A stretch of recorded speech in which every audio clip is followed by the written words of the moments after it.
A gente sempre teve, né, um desafio gigantesco com relação à educação e a gente sabe que é o pilar principal, as medidas de longo prazo, elas são necessárias para a gente conseguir evoluir em todas as áreas.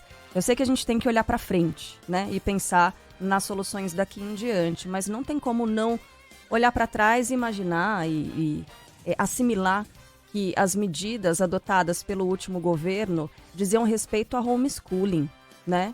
A bandeira do último governo era a coisa de deixar a criança em casa, estudando, sendo orientada pelos pais. E aí a gente viu nesses últimos meses aí tanta gente com incapacidade de, né, interpretar texto. Você imagina as crianças em casa sendo educadas por pessoas que não têm a menor consideração pela Constituição brasileira, por exemplo.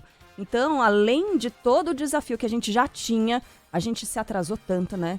Foi um retrocesso tão grande no que diz respeito à educação, que olha, e esse novo governo consiga dar andamento a essas coisas para a gente avançar pelo menos um pouquinho. A gente nós perdemos muitos anos, nós tivemos um aumento de evasão escolar que a pandemia acabou trazendo.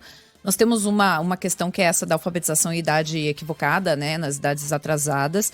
Mas eu acho que o bom aqui é olhar o copo meio cheio, pelo menos com as pessoas que eu conversei que estavam no grupo de transição da educação.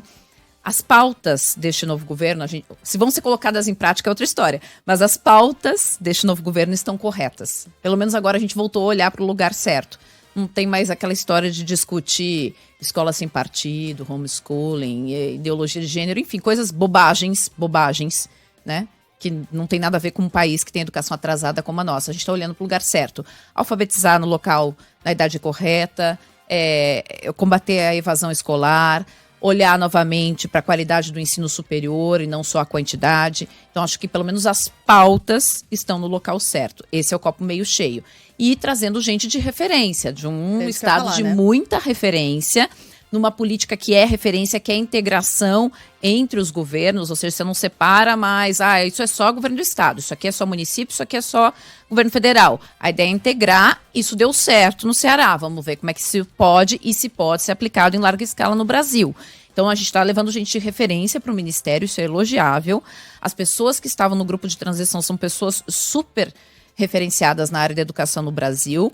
Esperamos que tudo que foi discutido ali seja colocado na prática. O copo está meio cheio por enquanto. Vamos ver se na prática ele vai continuar assim. É importante lembrar que não só Camilo Santana ocupa o comando do Ministério da Educação, mas tem ao lado dele uma figura que também foi muito bem recebida por educadores, por especialistas em educação, que é Isolda Sela.